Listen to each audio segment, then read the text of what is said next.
Most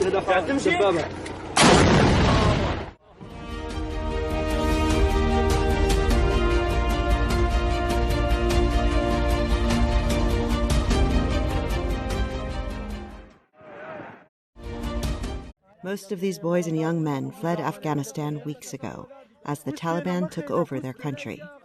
To get here to Turkey, many walked all the way across Iran and passed through barbed wire and trenches. Some run at the sight of journalists, afraid we are police who will either detain them or send them back across the border to Iran. My friend called me and said, the police arrested, beat us up, and sent us back to Iran after we got to Turkey. When people call me from Afghanistan, I say, do not try this way. It is too hard and dangerous.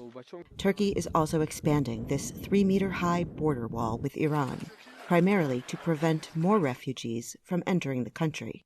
Turkey hosts more than 4 million refugees and asylum seekers, more than any other country in the world. And many Turkish people we talk to say it is a strain on their economy.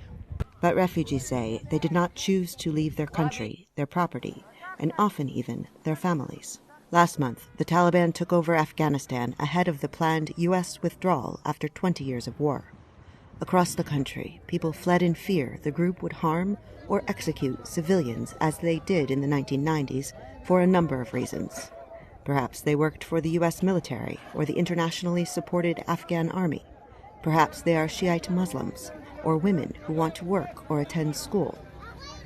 After the Taliban took the capital, Kabul, they announced plans to rule Afghanistan in a more moderate way than the organization operated during their previous rule.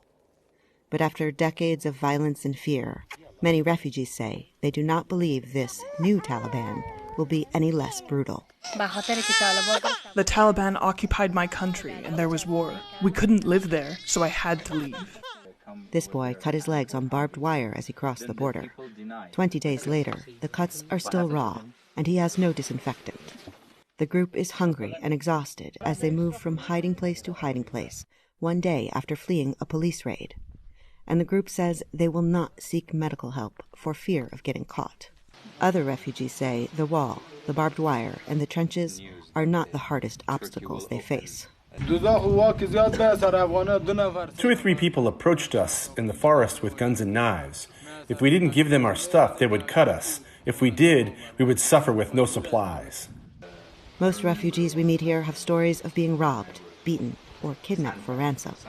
But, they say, the alternative would have been to die at home. Heather Murdock, VOA News, Van, Tatvan, and the Turkish border with Iran.